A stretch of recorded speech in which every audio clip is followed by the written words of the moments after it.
Calderón de la Barcaren La vida de sueño lanari buruz nik gauza asko esan ditzaket, baina 1881 Euskal Herria aldizkarian hauxe esaten zuen Victoriano Iraola bertsolari pasaitarrak.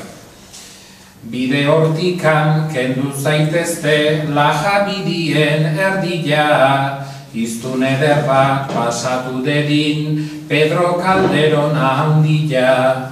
Eskribatzaile atzengabea, munduko miragarria, jakintxunaren goiantia eta Espainiako gloria.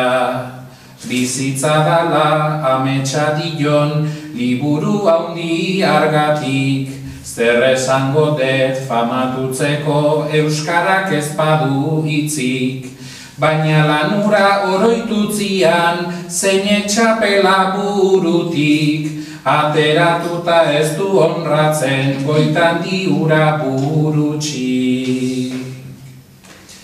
Eta berak esaten zuen dagoeneko 19. mende bukaeran euskarak ez duela hitzik hau famatzeko, eta niri okurritu zitzaidan ez famatzea, itzultzea baizik. Eta itzulpenari ekitea.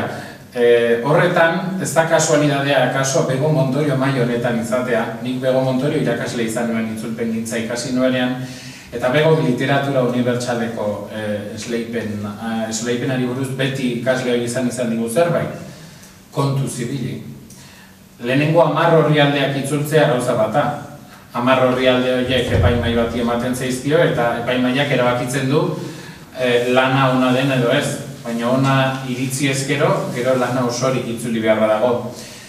Calderón de la Barcaren 10 orrialde itzultzea izan daiteke jolas zoragarria. Are zoragarriagoa Ingalarterran bizi baldin bazara eta trena hartu behar baldin baduzu Oxfordera joateko edo Londresera joateko, eta lan gustagarri gisa hartzen baldin baduzu olerki bat itzultzea. Gaur Segismundoren lehen biziko bakarrizketako lehenengo décima itzuliko dut, bai?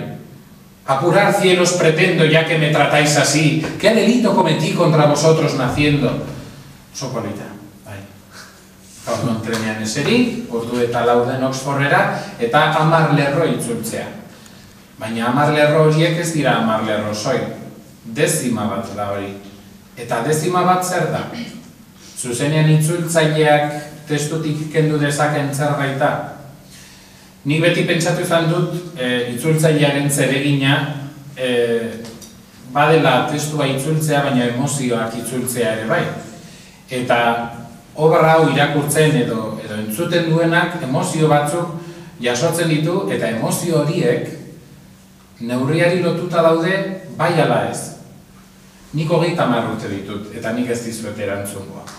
Nik ez dizuet horri esango, horri horren erantzunik emango, baina esango dizuet Lope de Vegak eman ziola horri erantzun bat. Arte nuevo de hacer comedias en este tiempo idatzi zuen berak, eta Lope de Vega izan zen zuzen ere Calderón de la Barcaren irakasle edo oinarri handienetako bat. Eta gizon honek, alaxe esaten du nik jasotako pasarte batean, acomode los versos con prudencia, los sujetos de que van tratando. Las décimas son buenas para quejas. El soneto está bien en los que aguardan. Las relaciones piden los romances, aunque en octavas lucen por extremo. Son los tercetos para cosas graves y para las de amor las redondillas. Gai bakoitzak neurri bat zeukan garai hartan. Eta nik horri muzin egin behar nion. Beste kultura batzuek egiten duten bezalaxe. Hitzaurreak 16 orrialde ditu. Excusatio non petita, accusatio manifesta esango du baten batek. Baina desenkusa egin behar nuen behintzat. Halako erronketan abiatu izan diren beste itzultzaileek egin izan duten bezala, eta nik hemen aipatzen ditut niretzat adibide eta bide zoragarri izan diren Juan Gartzia eta Juan Martin Elezpuru. Haiek hartutako erabakiak aztertu, eta nik ere erabaki dut nola heldu itzulpen honi.